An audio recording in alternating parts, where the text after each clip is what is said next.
এই বৃন্দাবন ছেড়ে আমার গোবিন্দ এক পা যাওয়া আসা করে না।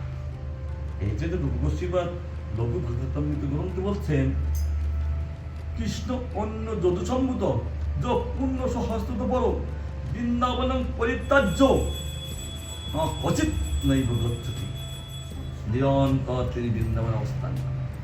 আর আমার রাধারানীও তিনি এই বৃন্দাবন ছেড়ে তিনি অন্য জায়গায় যান না। তা তিনি যান না, কৃষ্ণ যখন মথুরা আসছেন তা তিনি কেন বিলাপ করছেন? মথুরায় কে আসছেন? ওই নন্দনন্দন ভগবান আসছেন না? না, আমাদের টিকাকার বিশ্বনাথ চক্রবর্তী ঠাকুর শ্রীধর স্বামীপাদ চরম টিকা, জীব গোস্বামীর টিকা চরম টিকা, আর বিশেষ টিকা ওর থেকে তুলে তুলে নিয়ে আরো বিস্তারিত করছেন বিশ্বনাথ চক্রবর্তী ঠাকুর। মধুর মধুর করে তুলে দিচ্ছেন, মানে আমাদের কাছে এত সুন্দর করে আমাদের কাছে তুলে দিচ্ছেন যাতে বুঝতে কোনো অসুবিধা না। কে করলেন? বিশ্বনাথ চক্রবর্তী ঠাকুর।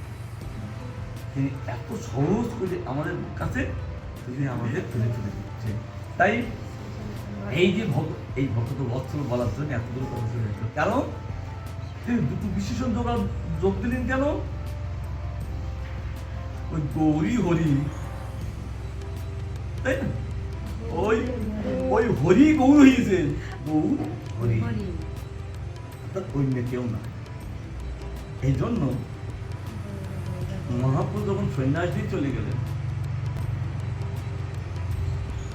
বিষ্ণুপ্রিয়া দেবীর একটি ভাষা ছিল, একটি নাম ছিল, তিনি অন্য কোনো নাম বলে ডাকতেন না বিষ্ণুপ্রিয়া দেবী। কি? গৌর। তিনি গৌর হরি ছাড়া এই যে জগতে গৌর হরির নামটা প্রচলন একমাত্র বিষ্ণুপ্রিয়া দেবী করেছে। বলে এই আমার আমার প্রতি গৌর, তিনি হরি। মহাপ্রভু বের করাচ্ছেন মূলের গোবিন্দের হাতে রিমোট,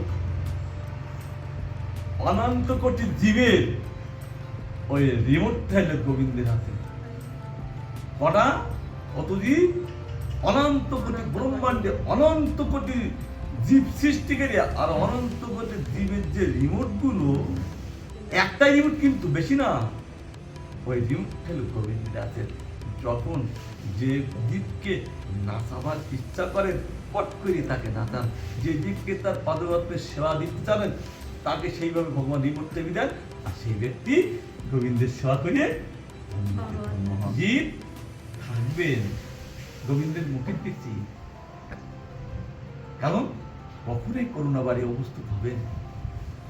এই জন্যই শাস্ত্রকার বলছেন প্রত্যেকটা জীব যারা গুরুপাদ আশ্রয় করেছেন তাদের একদিকে লক্ষ্য রাখে থাকতেন। কি? একটা উদাহরণ দিয়েছে চাতক পাখি। চাতকের উদাহরণটা কেন শাস্ত্রে দিচ্ছেন?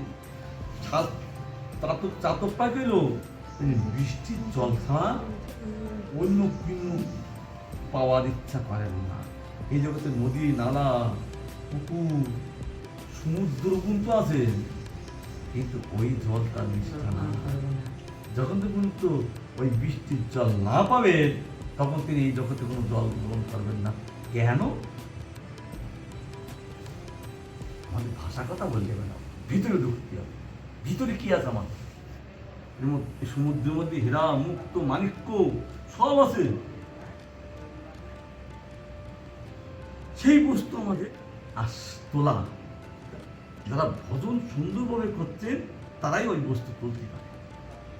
যত ভজন হবে আর তত কৃষ্ণ সমুদ্র থেকে সিদ্ধার্থ দ্বীপ রত্ন তারা তুলে তুলে আসে। তারা বলতে না অন্য কোনো ডুবুরি হবো না, ওই রত্ন তুলব। কি? সিদ্ধান্ত রূপ রত্ন।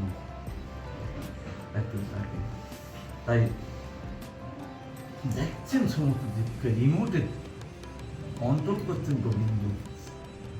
যত রকম সঙ্গ আছে সাধ্য সঙ্গ মুখ্য, এই জগতে সঙ্গে দাদা না, কিন্তু সেই সব সঙ্গ মুখ্য না। সাধুর সঙ্গ হলো মুখ্য। কেন মুখ্য বলছেন? এই সাধুর সঙ্গে সমস্ত দোষগুলো কেটে যায়, হরিভক্তি উদয় হয়, প্রেম ভক্তি উদয় হয়। শুধু উদয়ে বসে থাকেন না, আর প্রেম জগৎ গোবিন্দকে দর্শন করতে থাকেন। আর বলছে দর্শন তো করলে না, নিরন্তর দর্শন করবেন। গোবিন্দ বলছে তাহলে আমার কাছে এসো। তিনি গোবিন্দের পদপদ্ম লাভ করে নিরন্তর স্থিতি করে প্রেম আনন্দ করছেন। এই জন্য বলছেন শ্রীদাদা গোবিন্দ প্রেমানন্দ কন্দ বৃন্দারণ্য অবিরা, বৃন্দারণ্য অবিরা,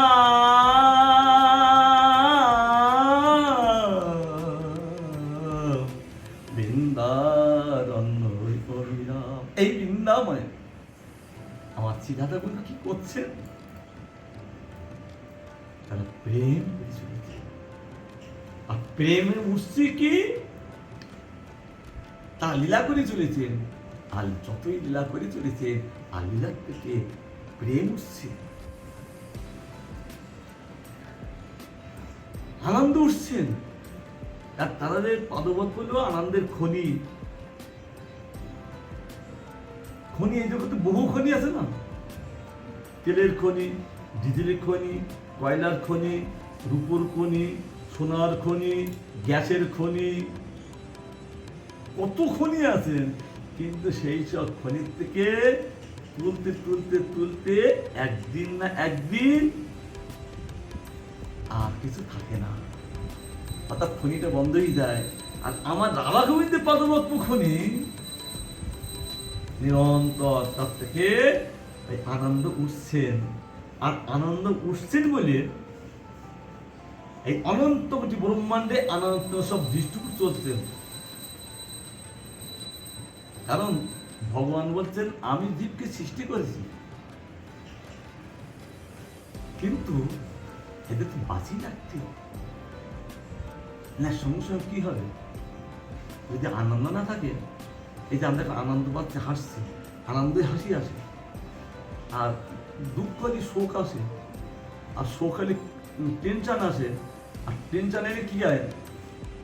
স্টপ করে দেয়, স্টপ হলে স্টপ করে দেয়। তার মানে শোক হলে টেনশন আসবে, আর টেনশন হলে স্টপ করে, স্টপের সময় স্টপ করে, মানে একদম বাহ এটাই গোল অধিবত। এই জন্য ভগবান বলছে তাহলে এটা আমরা বাঁচিয়ে রাখতে হবে। তাই তাদের লীলা করে ওই আনন্দ তাদের থেকে খনির থেকে উঠে অনন্ত কোটি ব্রহ্মাণ্ডে ওই আনন্দ দিয়ে সবাইকে বাঁচিয়ে রেখেছেন। কারণ জীব আনন্দে বস্তু চান, অন্য কোনো বস্তু চান না।